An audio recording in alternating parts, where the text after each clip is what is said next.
Bueno, alabo, bendigo y glorifico el nombre de Jesucristo, mi Salvador. Bueno, hermanos en Cristo, como hemos venido haciendo hasta el momento, vamos a concluir este estudio bíblico de la persona del anticristo con esta última entrega.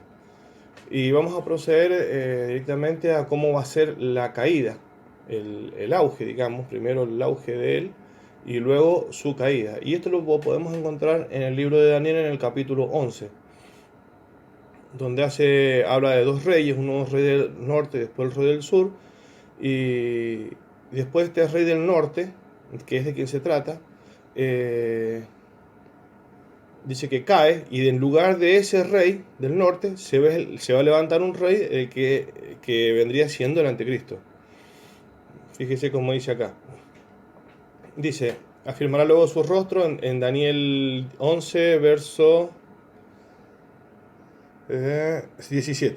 Afirmará luego su rostro para venir con el poder de todo su reino, está hablando del rey del norte, y hará con aquel y convenios, y le dará una hija de mujeres para destruirle, pero no permanecerá ni tendrá éxito.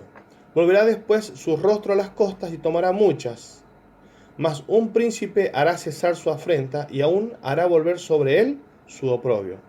Luego volverá su rostro a las fortalezas de su tierra, mas tropezará y caerá y no será hallado. Y acá concluye este rey del norte, ¿no es cierto? Del norte de la nación de Israel. O sea, de donde está la nación de Israel a un país que queda al norte.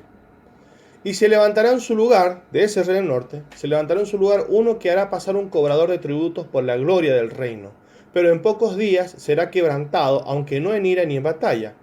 Y ahí sí, y le sucederá en su lugar un tercer rey.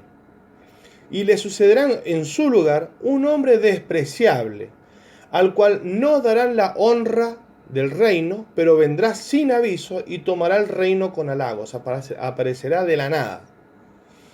Las fuerzas enemigas serán barridas delante de él como con inundación de aguas, serán del todo destruidos junto con el príncipe del pacto.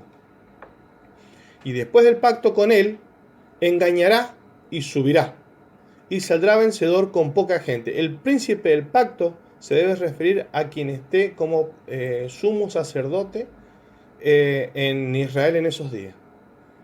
Y después del pacto con él, engañará y subirá, o sea, con el príncipe del pacto, engañará y subirá y saldrá vencedor con poca gente.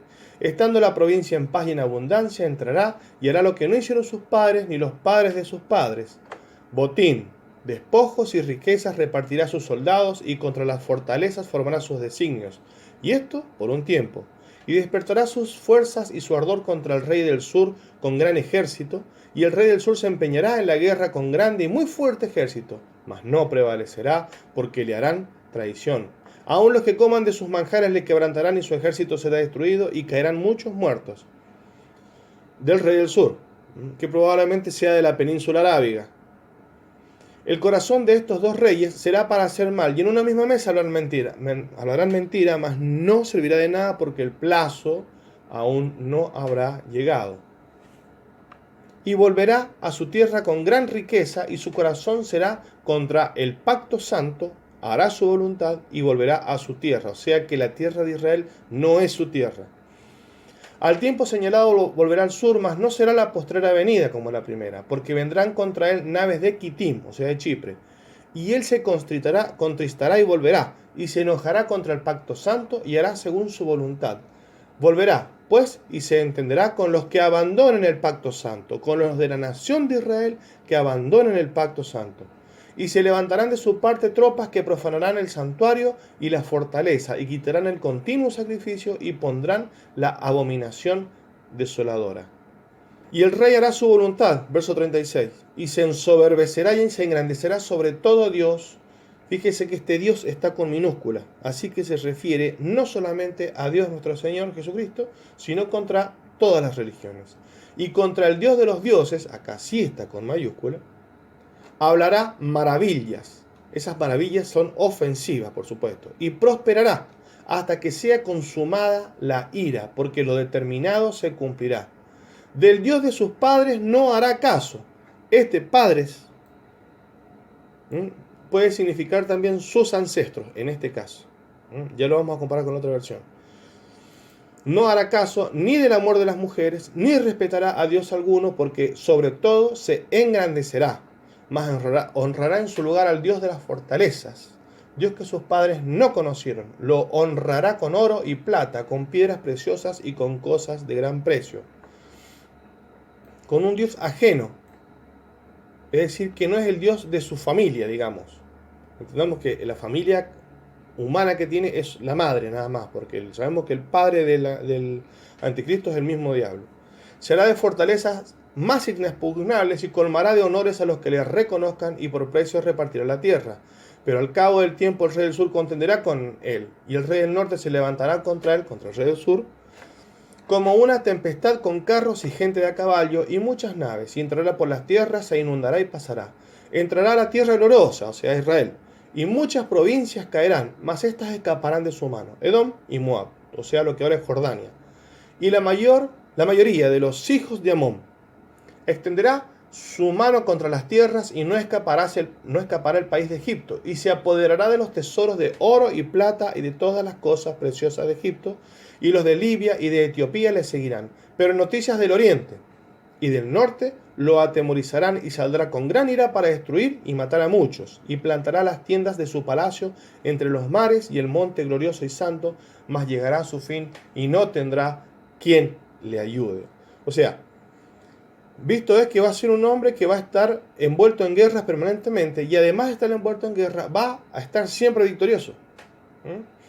Bueno, y el anticristo va a tener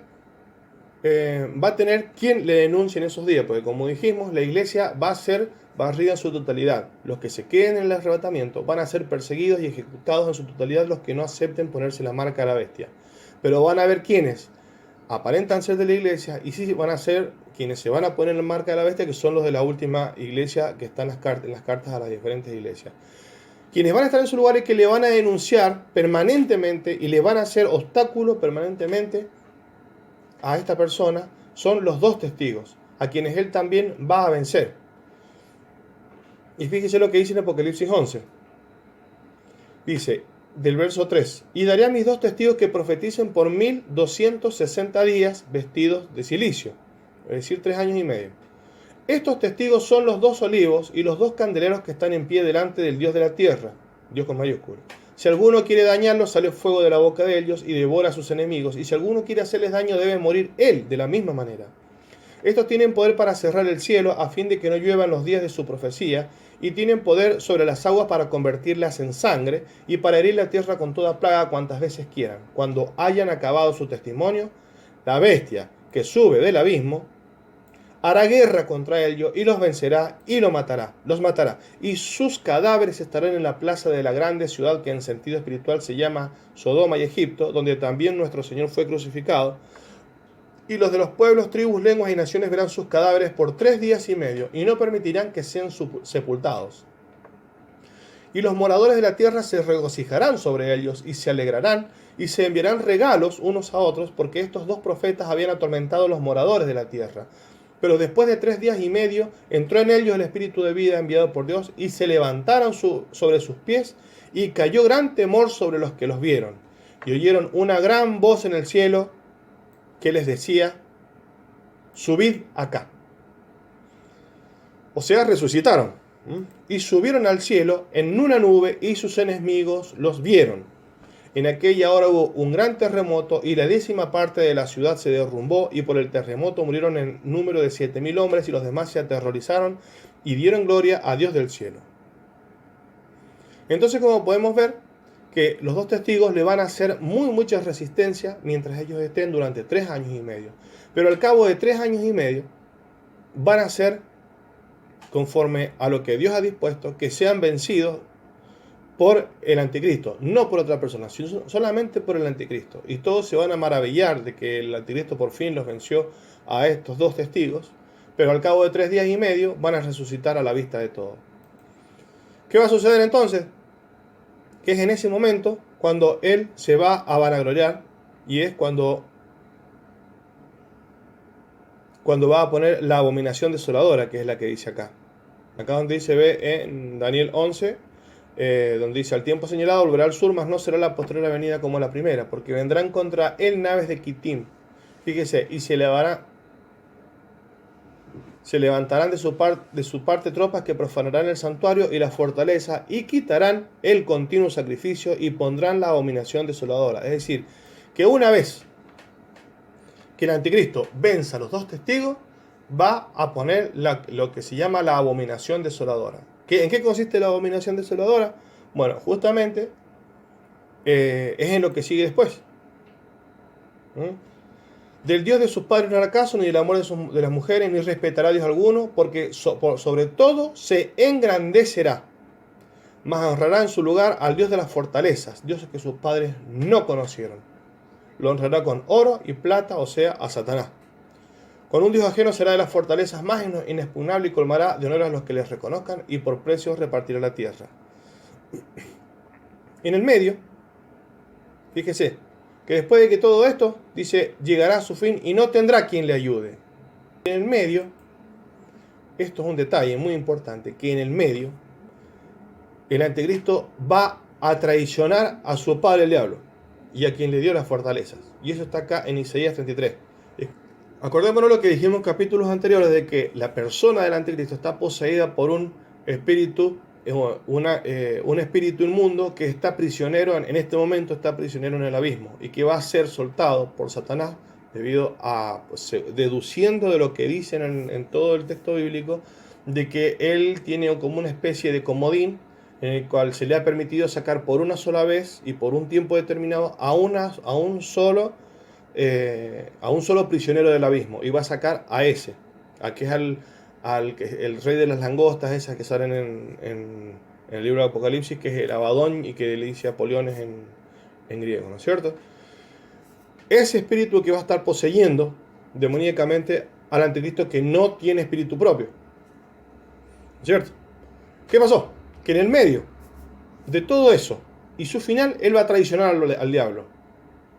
Eso está acá en Isaías 33, donde dice: ay de ti que saqueas y nunca fuiste saqueado, que haces deslealtad, bien que nadie contra ti la hizo. Cuando acabes de saquear serás tú saqueado, y cuando acabes de hacer deslealtad se hará contra ti. Oh Jehová, ten misericordia de nosotros. Es decir, que después de esto viene esto: oh Jehová, ten misericordia de nosotros, a ti hemos esperado. Tú, brazo de ellos en la mañana, sé también nuestra salvación en tiempo de la tribulación. Los pueblos huyeron a la voz del estruendo, las naciones fueron esparcidas al levantarte tú. Sus despojos serán recogidos como cuando recogen orugas, correrán sobre ellos como de una a otra parte corren las langostas. Será exaltado Jehová, el cual mora en las alturas, llenó a Sión de juicio y de justicia, y reinarán en tus tiempos la sabiduría y la ciencia, y abundancia de salvación. El temor de Jehová será su tesoro. Es decir, que el anticristo va a traicionar al diablo. No nos dice el detalle de en qué consiste esa traición, pero lo va a traicionar. Y una vez que lo traicione, ya viene el final del anticristo. O sea, primero traiciona al diablo y después viene su final, que es el que está en Apocalipsis 19. Cuando concluyen todos los juicios de Dios, viene esto: entonces vi el cielo abierto y aquí un caballo blanco, y el que lo montaba se llama Fiel y Verdadero, y con justicia juzga y pelea. Sus ojos eran como llama de fuego, y había en su cabeza muchas diademas, y tenía un nombre escrito que ninguno conocía sino él mismo. Estaba vestido de una ropa teñida en sangre, y su nombre es el Verbo de Dios. Y los ejércitos celestiales, vestidos de lino finísimo, blanco y limpio, le seguían en caballos blancos. De su boca sale una espada aguda para herir con ella a las naciones, y él las regirá con vara de hierro, y él pisa el lagar del vino del furor y de la ira del Dios Todopoderoso. Y en su vestidura y en sus muslos tiene escrito este nombre: Rey de Reyes y Señor de Señores. Y vi un ángel que estaba en pie del sol y clamó a gran voz diciendo a todas las aves que vuelan en medio del cielo: venid y congregaos en la gran cena de Dios, para que comáis carnes de reyes y de capitanes, y carnes de fuertes, carnes de caballos y de sus jinetes, y carnes de todos, libres y esclavos, pequeños y grandes. Y vi a la bestia, a los reyes de la tierra y a sus ejércitos reunidos para guerrear contra el que montaba el caballo y contra su ejército. Y la bestia fue apresada directamente, ni siquiera va a ser necesidad de que haya guerra, directamente fue apresada. Y con ella el falso profeta que había hecho delante de él ya las señales con las cuales había engañado a los que recibieron la marca de la bestia y habían adorado su imagen. Estos dos fueron lanzados vivos dentro de un lago de fuego que arde con azufre, y los demás fueron muertos con la espada que salía de la boca del que montaba el caballo, y todas las aves se saciaron de las carnes de ellos. O sea que ni siquiera van a estar ahí para que se pudran esos cuerpos, se los van a comer las aves. Entonces este es el final del anticristo. Va a caer por boca de nuestro Señor Jesucristo, que va a ser apresado directamente, y va a ser expuesto de que el poder, todo el gran poder que va a ostentar durante esos años en la tierra, todo su gran poder no es absolutamente nada delante de nuestro Señor Jesucristo. Directamente, fíjese lo que dice acá. Y la bestia fue apresada. No hubo ni batalla ni nada, directamente fue apresada. Y con ella también el falso profeta que había hecho delante de ella las señales. Fueron apresados y arrojados vivos al lago que arde con fuego y azufre. Que es otro infierno. Que no es el infierno que está en la tierra, sino otro que está en otro lado, y es el infierno, el lugar de castigo eterno para los que rechacen a Cristo.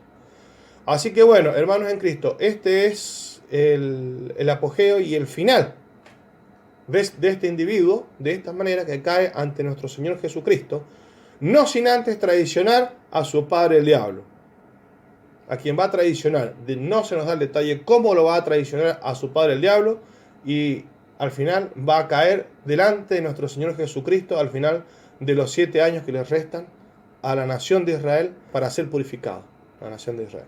Así que bueno, hermanos en Cristo, acá concluye todo este estudio. Doy gracias a todos los que han seguido hasta acá, a los que han seguido hasta acá y les falta ver los demás capítulos. Bueno, vuélvanse para atrás y vean todo el desarrollo donde hablamos de este individuo, de esta persona, y donde a la luz del texto bíblico dilucidamos en qué consiste, cómo es, quiénes son los que se les rodean y todo eso. Bueno, así que alabo, bendigo y glorifico el nombre de Cristo mi Salvador, y doy gracias a mi Señor Jesucristo por haberme permitido serle útil en esto. Así que bueno, gracias a todos y bendito sea el nombre de Cristo para siempre.